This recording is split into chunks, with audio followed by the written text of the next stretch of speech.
Welcome to Stocks to Watch, your go-to for uncovering the best investment opportunities in the market. I'm your host, Ashley Berry, and today we have a very special guest who's making significant strides in the copper industry. Elmer Stewart, the chairperson of the board, president, and CEO of Copper Fox Metals, joins us to share his insights on the company's exciting developments. They're listed on the TSXV as CUU, the OTCQX as CPFXF, and the Frankfurt Exchange as HPU. Now, let me tell you a little bit about Copper Fox Metals. They're at the forefront of exploring and developing large copper projects in North America. The company offers investors exposure to the growing demand for critical metals, including copper, gold, and silver, which are essential for the shift to electrification, a lower carbon environment, and future economies. And with that, I would like to welcome you, Elmer, to the show. Ashley, it's great to be here. Nice to meet you. Thank you so much. Well, let's jump right in. You have many decades of experience and a very impressive track record in exploration projects. Perhaps you can give us a little history of what you do and why you do it. Well, I've been in the industry now for 48 years. I have a master's degree in economic geology. I'm a qualified person under National Instrument 43-101. And I've got a diversified experience both internationally and domestically, all ranging all the way from grassroots exploration right straight through to building and operating gold mines. So tell us why you decided to join Copper Fox Metals. At that time, I was working overseas, and I'd been working overseas for about 10 years. And the opportunity came along to work in North America and the opportunities for a number of reasons because of language and travel and things like that.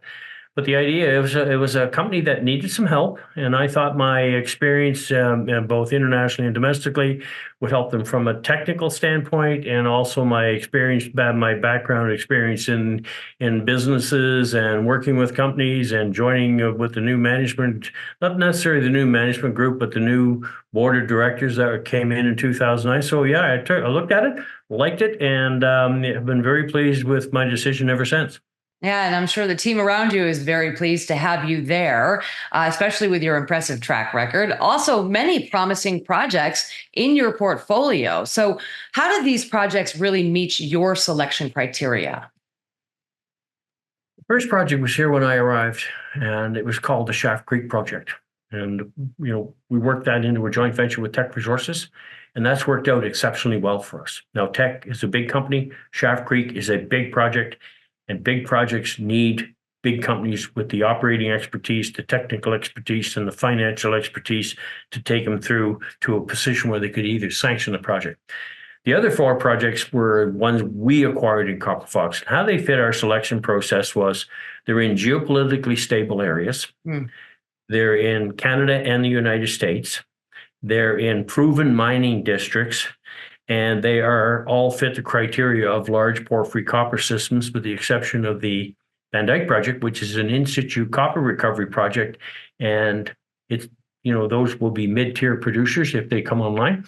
But the selection criteria, that's how we acquired them. And from a technical standpoint, it met all the technical criteria or the due diligence process we go through to make sure we want to take that project on. Because once you take it on, you own it, you're responsible for it. Yes. And we are very careful before we take projects on.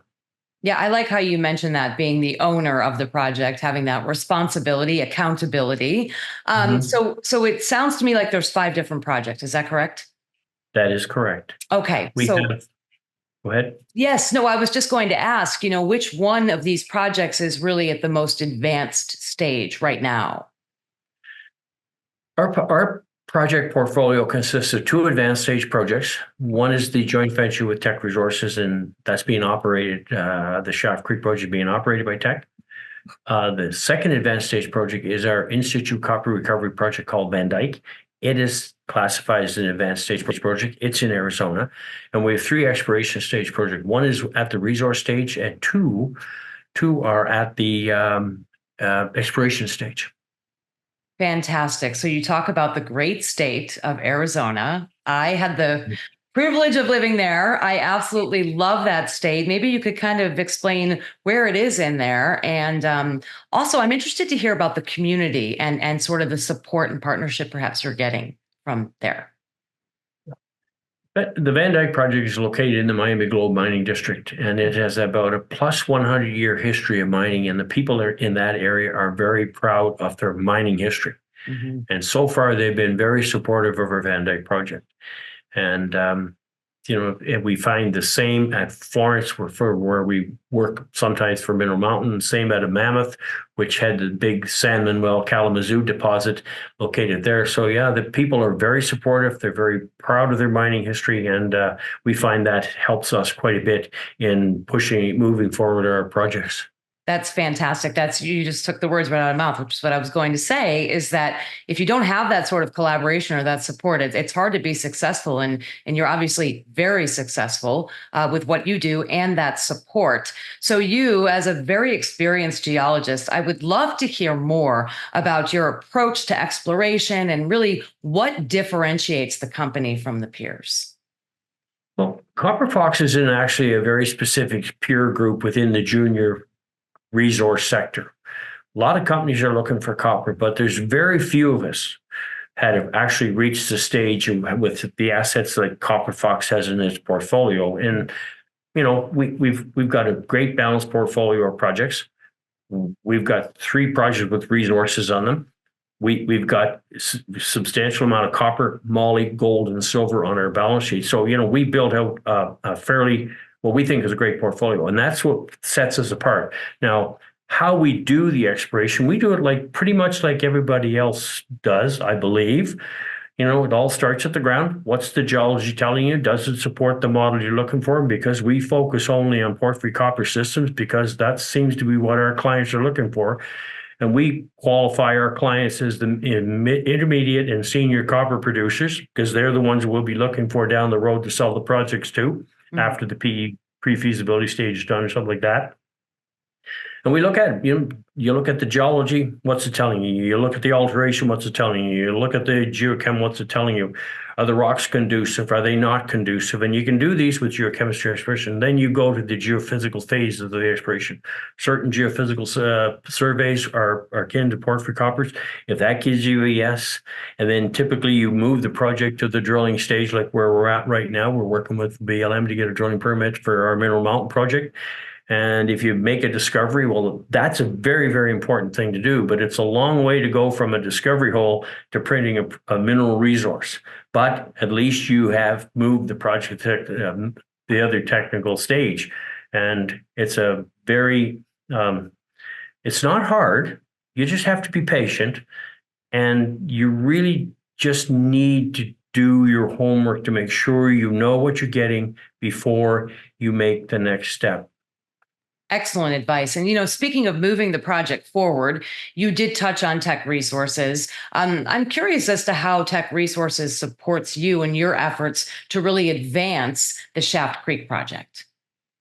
Oh, they're helping us quite a bit, because Copper Fox does not have the expertise to take a project of that scale on. The Schaft Creek Project is one of the largest undeveloped porphyry copper systems in North America. If you look at the combined resource on that project, it's well north. I think the measured indicator is like 1.3 billion tons of mineralization in that category, and about another 300 million tons in the inferred. You look at the metal balance on that project. So it takes a big company with big operating expertise to understand how these things move forward. And Teck is doing a great job, in my opinion, to do that. And of course, now the benefit for Copper Fox, what we learn from what we get from Teck at Schaft Creek, we apply that across all the rest of our projects at the same time, obviously with the exception of the Van Dyke project. So they're being exceptionally helpful. Oh, that's wonderful to hear. Sounds like it's paramount to really propelling the company forward. Curious as to how you see the global copper market evolving and what role Copper Fox Metals really aims to play in this landscape.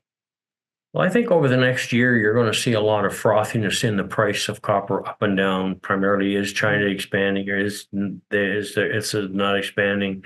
Are we going into a soft landing, or is it going to be a hard landing? And I think those answers we're starting to get a little bit of indication where that's going to be. But nobody looks at the third world, developing third world nation. Nobody's looking at India as a consumer of the commodities.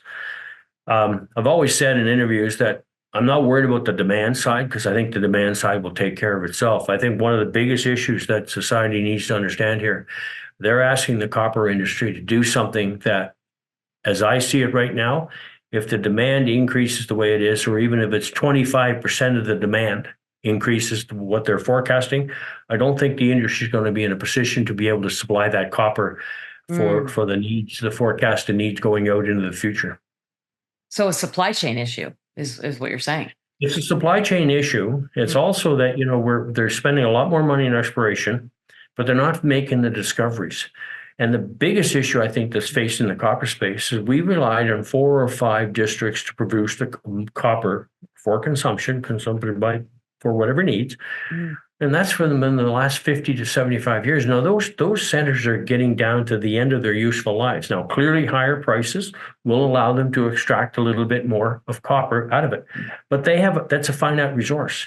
And then the question is bringing new deposits on in stable areas. Like if you look at what happened with Cobre Panama and First Quantum and Cobre Panama, that's a supply chain disruption. That's right. Project may come online, may not. You take a look at the regulatory process now, how long it's taken to get certain projects up and running. And it's not that where the world doesn't need the copper, it's just the regulatory process is taking longer. The social process around whether we want it, whether we don't want it, is these are all expanding the timeline required to bring projects on. And I will tell you, here's something else that people need to understand. If you need copper by 2030, you better start building that mine in 2024 or 2025 because it will not be ready until 2030. And heaven forbid the mine doesn't work the way it's supposed to because you won't be getting the copper you thought you were going to get. So that's why I think demand will take care of itself. It's going to be the supply that's going to be the issue going forward. Obviously, all very impressive, Elmer. So, what catalysts really should investors be on the lookout for in the company's journey? And why is now the perfect time to invest in the company? One of the things that we do is we try to put every dollar we raise every year into the ground because the valuation for Copper Fox is built on finding copper in the ground. And, we do our own work internally because we find it very difficult to talk about a project where we haven't seen it with our own 2 eyes. And we're very adamant about that part. We do use a lot of contractors for various things which we don't have the expertise in. But geology, we've developed a very good expertise in porphyry copper systems. And so, we do have an office, not what you call spectacular, but every dollar we get into the ground because that's how you create value. Wow. So it sounds like you have a little bit of something for all investors, providing valuable insights into Copper Fox Metals, innovative projects, and of course, the exciting opportunities ahead. This was a wonderful conversation. Elmer Stewart, Chairperson of the Board, President and CEO of, again, Copper Fox Metals. Thank you for your time and thanks for joining us here on Stocks to Watch. It's been a pleasure.